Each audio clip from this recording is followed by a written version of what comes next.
Hello बच्चों, let's read this question. The question says frequency is the function of density, length and surface tension.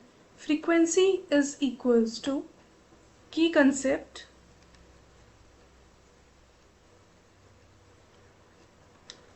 principle of homogeneity,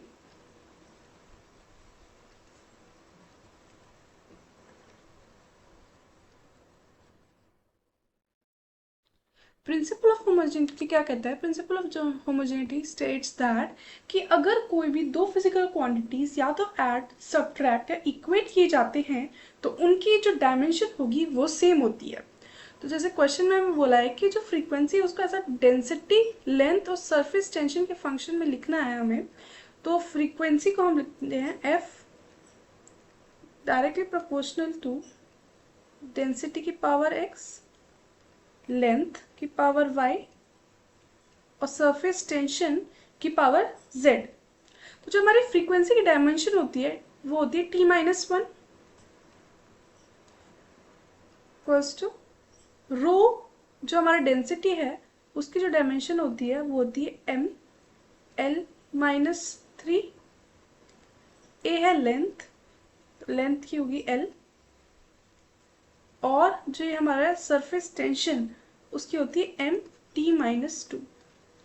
और जो हमने कहा है कि रो की पावर x है, a की पावर y है, t की पावर z है, तो वो भी हम यहाँ लगा देते हैं x, y और z, ये हो गई इसकी powers.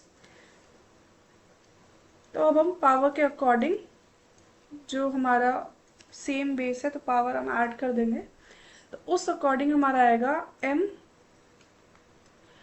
x plus z l -3x plus y t -2z। अब हम प्रिंसिपल ऑफ होमोजेनिटी के अकॉर्डिंग देखते हैं कि जो हमारी डायमेंशन राइट हैंड साइड पे है और डायमेंशन लेफ्ट हैंड साइड पे वो दोनों इक्वल होनी चाहिए। तो उस अकॉर्डिंग प्रोसीड करें। तो जो हमारी लेफ्ट हैंड साइड है वहाँ पे सिर्फ जो है t है, तो उस अकॉर्डिंग हम प्रोसीड करते हैं। सबसे पहले हो जाएगा हमारा x plus z equals to 0 -3x plus y equals to 0, क्योंकि वहाँ पे मास और लेंथ की कोई टर्म नहीं है। और यहाँ हो जाएगा -2z इक्वल्स टू -1। तो यहाँ से हमारी z की वैल्यू आ जाएगी 1/2। ये जो z की वैल्यू है इसको हम फर्स्ट में डाल देते हैं। तो ये हो जाएगा हमारा x plus 1/2 equals to 0, x equals to -1/2।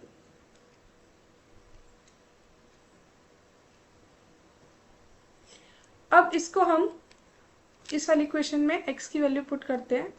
-3 -1/2 plus y equals to 0, y equals to -3/2।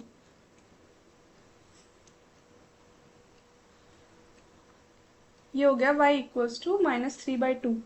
तो यहाँ पे जो हमारा था वो फ्रीक्वेंसी जो हमारी थी वो डायरेक्टली प्रोपोर्शनल हमने डेंसिटी, लेंथ और सरफेस टेंशन की ली थी। तो प्रोपोर्शनलिटी साइन को हटाने के लिए हमें कांस्टेंट का यूज़ करना होगा, वो कांस्टेंट हम k मान रहे हैं। तो फ्रीक्वेंसी इक्वल्स टू k। अब ये जो हमारे पावर्स की वैल्यू आई है उसको पुट करते हैं। रो x की वैल्यू आई है हमारी -1/2, उसके बाद है हमारा a, इसकी वैल्यू है -3/2, इसकी पावर है, और जो हमारे t है उसकी पावर आई है 1/2। आगे करते हैं k √t बाय रो की पावर है 1/2, a की पावर है 3/2। तो ये हो गया हमारा फ्रीक्वेंसी को हमने एक्सप्रेस कर दिया इसके टर्म्स में। तो हमारा जो सही ऑप्शन है option D, none of these. Hope you understood it well. Best of luck.